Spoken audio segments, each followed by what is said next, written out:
I've been waiting for you. In this movie, you see this same scene as the 1984 scene, except the scene will unfold in a different way.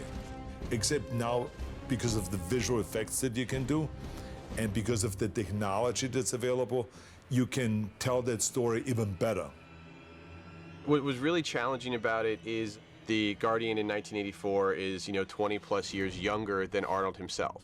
We actually scoured the earth to find basically a bodybuilder by the name of Brett. He was the only person who had that 50-inch back that Arnold actually had, but his biceps and quads, everything else was slightly lesser than. And then obviously that served as really our proxy. So when you shoot the fight sequence, Arnold and basically everyone has something to interact with.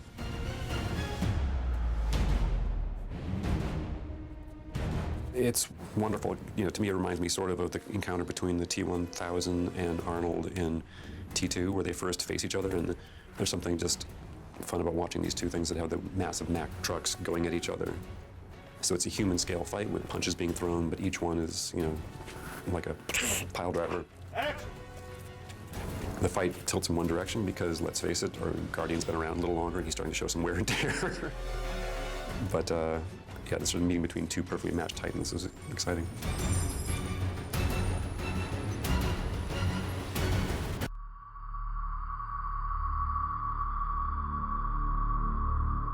What excited me about this Terminator movie was probably the prospect of the recreation of the young Arnold character. Yannick Surs, who's our visual effects supervisor, and Sherry Hansen, who's our visual effects producer, probably the first thing they ever said to us after they read the script was, the John Connor design is going to be challenging, but the young Arnold in Griffith Park, you're not going to get that until you rip it out of our hands the very last minute when this movie is locked. It is already difficult enough, I guess, to create a human being digitally. It becomes even more difficult if that human being is like such an iconic figure as Arnold Schwarzenegger. Right from the start, we couldn't leave any stone unturned. So our whole process, how we did digital characters in the past, had to be evaluated and changed or invent new technologies wherever possible to just raise the bar. The observatory sequence, or the Griffith Park sequence that we worked on, sort of, splits almost into two portions, into two halves. Like the first portion being basically the recreation of the original movie scenes, of the arrival from the young Arnold, and we're basically introducing that young Arnold character traveling back in time. Then the second half and the second part is basically where the storyline deviates a little bit, and that's when young Arnold is basically finding himself like, being exposed or to an opponent, which is basically himself, just at an older age. And that's from there on effectively where we have this sort of face-off between young versus old.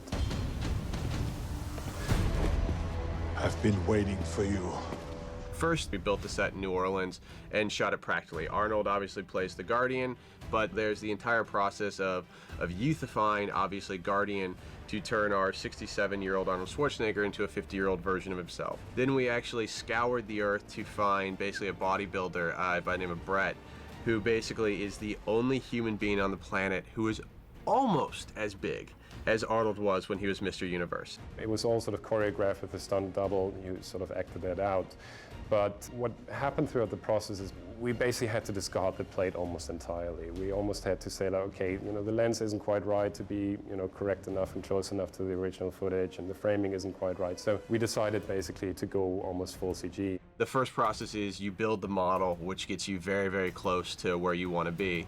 But then at the end of it, you get into this uncanny area when you're looking at it to where you're 5% off, things will look right, but it's that glint behind the eyes, it's the way the light interacts with your skin, all of this incredibly finite detail that separates from something that feels actually alive and living and something that just feels dead.